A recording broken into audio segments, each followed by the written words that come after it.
Plane सुबह 8 बजे मुंबई से उड़ा।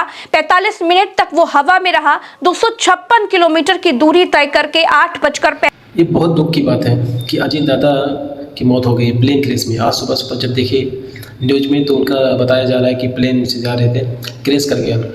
उसकी वजह से उनके साथ साथ 5 लोग और मारे गए। ये बहुत दुख की बात है। और उसके साथ साथ ममता बनर्जी भी इल्ज़ाम लगाए बीजेपी के ऊपर कि हर नेता क्यों प्लेन क्रैश में ही मारा जाता है। ये बीजेपी का हाथ है इसमें, क्योंकि अजीत दादा बीजेपी से गठबंधन तोड़ने वाले थे। इसकी वजह से उनको मारा गया है। ये बहुत बड़ा इल्ज़ाम है ममता बनर्जी का। क्या सही है क्या गलत है, ये तो जब जांच बैठेगी, जांच इंक्वायरी होगी, उसके बाद पता चलेगा। फिलहाल अभी उनकी मौत हो चुकी है। वाली बात है कि भारत के वीआईपी लोग प्लेन और हेलीकॉप्टर क्रैश में ही मारे जा रहे हैं, और खास तौर पर सीएम और डिप्टी सीएम टाइप के लोग। मोदी सरकार बन चुकी थी, साल था 2014, महीना था जून का और तारीख थी 3 जून। केंद्रीय मंत्री और महाराष्ट्र के पूर्व डिप्टी सीएम गोपीनाथ मुंडे की सुबह 6:30 बजे एयरपोर्ट जाते समय दिल्ली में सड़क दुर्घटना में मौत हो जाती है। सब हैरान थे, जब नेताओं की फ्लीट के समय सड़कें खाली करा दी जाती हैं तो फिर कैसे गोपीनाथ मुंडे की सड़क दुर्घटना में मौत हो गई। उसके बाद आती है 8 दिसंबर 2021 की तारीख। तीनों सेनाओं के मुखिया विपिन रावत की हेलीकॉप्टर क्रैश में मौत हो जाती है। घटना हैरान करने वाली थी। फिर आती है 21 जून 2025 की तारीख। गुजरात के पूर्व मुख्यमंत्री विजय रूपाणी की एयर इंडिया के प्लेन क्रैश में मौत हो जाती है। लोगों ने सवाल उठाने शुरू कर दिए।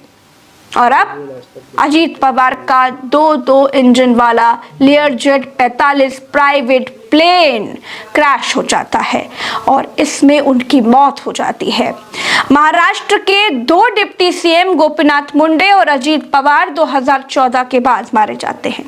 एक पूर्व CM Vijay Rupani plane crash में मारे जाते हैं और तीनों सेनाओं के प्रमुख हेलीकॉप्टर क्रैश में मारे जाते हैं। क्या ये सिर्फ इत्तेफाक है? दोस्तों, ममता बनर्जी ने अजीत पवार की प्लेन हादसे में मौत पर सवाल खड़े कर दिए हैं। ममता बनर्जी ने कहा कि अजीत पवार बीजेपी से गठबंधन तोड़ने की योजना बना रहे थे। उसी बीच उनकी मौत का होना सवाल पैदा करता है। ममता बनर्जी ने क्या कुछ कहा है, आप उन्हें सुनिए। यहाँ नेता भी सुरक्षित नहीं है।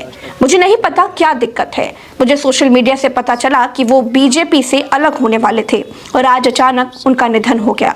सुप्रीम कोर्ट की निगरानी में सही जांच होनी चाहिए। क्या ये बेवजह डर फैलाना है या कोई साजिश? दोस्तों, अजीत पवार महाराष्ट्र पंचायत चुनाव के लिए जनसभा को संबोधित करने के लिए बारामती जा रहे थे।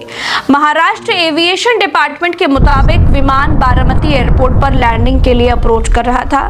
पहली बार में पायलट को रनवे साफ दिखाई नहीं दिया तो वो विमान को दोबारा ऊंचाई पर ले गया। पहली कोशिश नाकाम रहने के बाद बारामती के रनवे 11 पर दोबारा लैंडिंग की कोशिश की गई। इसी दौरान विमान रनवे से फिसलकर क्रैश हो गया। इसके तुरंत बाद उसमें आग लग गई। ये भी जानकारी मिली है दोस्तों कि लैंडिंग के दौरान पायलट ने कोई इमरजेंसी सिग्नल नहीं दिया था। उसने मेडे कॉल भी नहीं किया था। घटना के समय बारामती के फ्लाइंग क्लब में कोई विमान उड़ान पर नहीं था। अब खेत पर काम कर रहे गांव के लोगों ने क्या कुछ देखा है, प्रत्यक्षदर्शियों ने क्या कुछ बताया है,